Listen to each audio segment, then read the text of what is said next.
Good morning সবাইকে। আজকে তোমাদের সাথে বরবটি দিয়ে চিংড়ি মাছ দিয়ে একটা রেসিপি শেয়ার করব, যেটা আমি আমার মায়ের কাছ থেকে শিখেছি। চলো তাহলে রেসিপিটা শুরু করি। ফার্স্টেই চিংড়ি মাছগুলোকে আগে ভেজে নেব। চিংড়ি মাছগুলোকে নর্মাল একটু লাল লাল করে ভাজলেই হবে, কারণ সবাই জানো যে চিংড়ি মাছ ভাজতে বেশি টাইম লাগে না। চিংড়ি মাছ ভেজে তুলে রেখেছি। এবার এখানে একটু গরম মশলা ফোড়ন দেবো। গরম মশলার মধ্যে আছে ছোট এলাচ, দারচিনি আর দুটো কাঁচা লঙ্কা চিড়ে দিয়েছি। শুকনো লঙ্কাও এখানে দিতে পারো, আমি শুকনো লঙ্কা দিলাম না। মশলাটা একটু ভেজে নিয়ে এবার দিয়ে দেবো একটু পেঁয়াজ কুচি। চিংড়ি মাছ রান্না মানে সেখানে পেঁয়াজ কুচি দিলে খেতে বেশি টেস্ট হয়। পেঁয়াজগুলোকে অল্প একটু ভাজবো।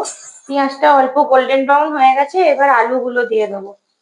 আলুগুলো দিয়ে একটু ভাজাভাজি হতে থাক, তারপর আবার রান্নাটা করবো। এখানে এবার বরবটি গুলো দিয়ে দেবো। আলু পেঁয়াজ ভালোভাবে ভাজা হয়ে গেছে।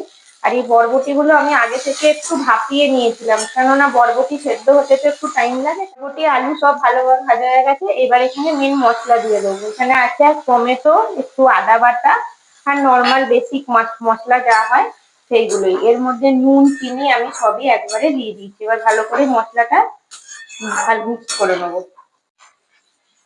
ভালোভাবে সব সেদ্ধ হয়ে গেছে।